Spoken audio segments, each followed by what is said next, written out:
Let's take a quick look at the congruent and parallel opposite sides theorem. It says that if one pair of opposite sides of a quadrilateral is both congruent and parallel, then the quadrilateral is a parallelogram.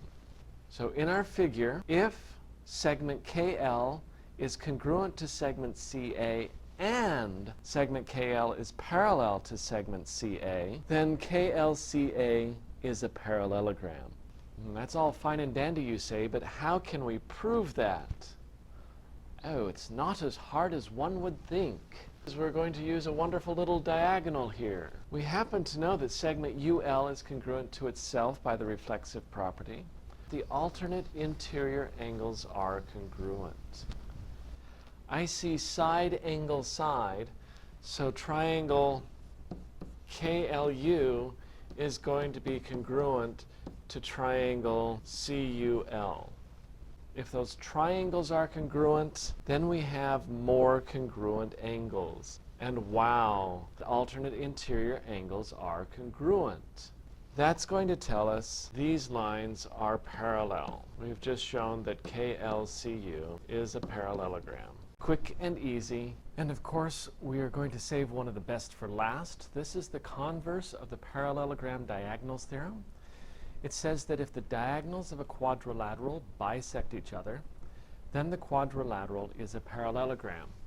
You will see in our figure here that segment KE happens to be congruent to segment CE, which also means that segment KC has been bisected. You will also notice that segment AE is congruent to segment LE. Again, this also means that segment AL has been bisected. So if we know that segment KC has been bisected and segment AL has been bisected, then we know that KLCA is a parallelogram. Now with this one, we're actually going to prove it. So we could go through and say that the given is our hypothesis that the diagonals of a parallelogram bisect each other, but we're going to jump right into saying that segment KE is congruent to segment CE and segment LE is congruent to segment AE. We're just simply applying the definition of segment bisector there. So now we need to prove that KLCA is a parallelogram. As always, a good place to start is with the given. And I'm going to put all of this into a single step here. And so segment KE is congruent to segment CE, and segment LE is congruent to segment AE. And we happen to know that because it is given. Next, I'm going to take a look at the figure and notice that we have some vertical angles sitting right here.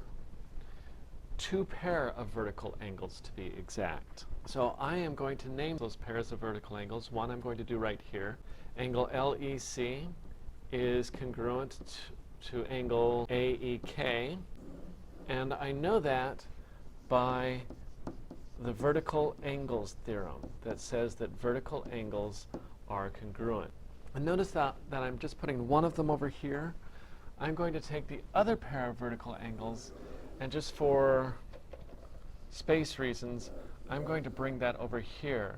And I'm going to say angle KEL is congruent to angle CEA. Again, this is the vertical angles theorem. All right, now let's take a quick look at what we have here.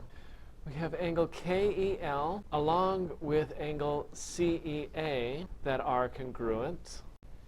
And along with those, we have one pair and two pair of congruent sides.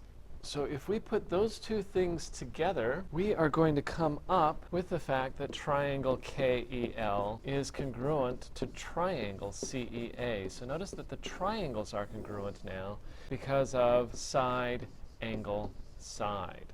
We have two pair of congruent sides here and a pair of congruent included angles here, meaning that the two sides form the angles.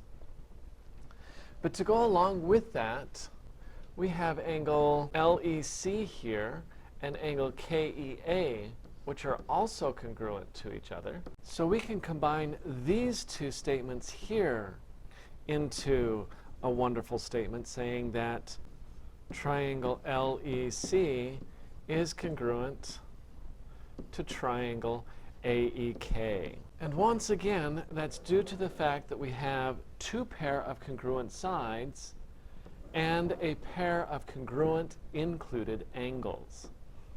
Therefore, this is side, angle, side again. Well, let's see.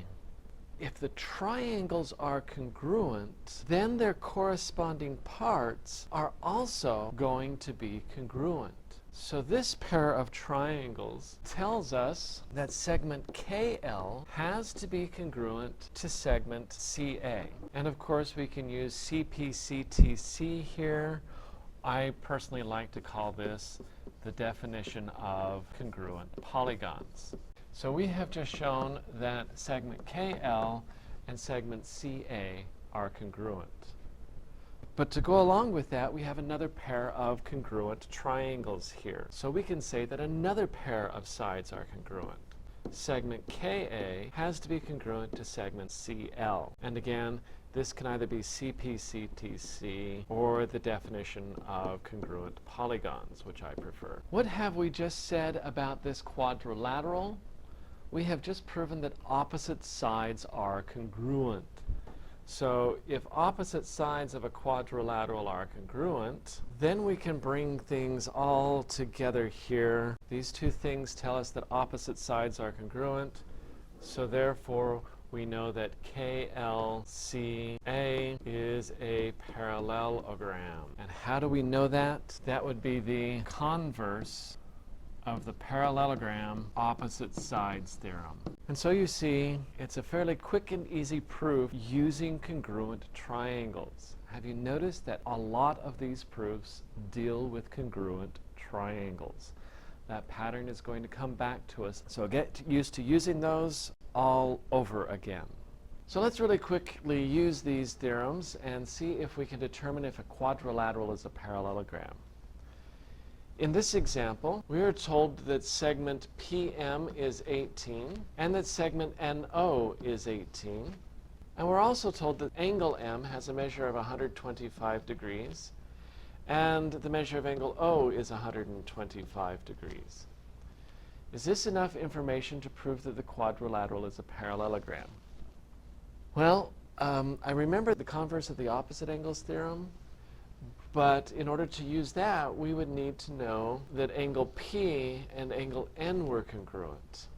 And we don't know that. Well, if we knew that segment MP was parallel to segment NO, we could prove it using the congruent and parallel opposite sides theorem. Or if we knew that MN was congruent to segment OP, we could use the opposite sides theorem. But as it stands, we don't have enough information for any one theorem. So the end result then is no. We just can't prove that MNOP is a parallelogram, frowny face. Let's take a look at another one. In this case, we are told that the measure of angle H is 80 degrees, and the measure of angle A is 80 degrees. We're also told that angle AMT is congruent to angle HTM. That tells us that segment AM is parallel to segment TH. I see a common side here. It's congruent to itself by the reflexive property. So by angle side, we know that triangle AMT is congruent to triangle HTM. And if triangles are congruent, then their corresponding parts are also congruent. So we know by the definition of congruent figures, also known as CPCTC, that segment MA is congruent to segment TH. And as I already said before, by the converse of the alternate interior angles theorem, we know that segment MA is parallel to segment TH. So that tells us by the opposite, parallel, and congruent sides theorem that MATH is a parallelogram. Happy face. So I hope that helps you understand how to apply these theorems to show that quadrilaterals are parallelograms.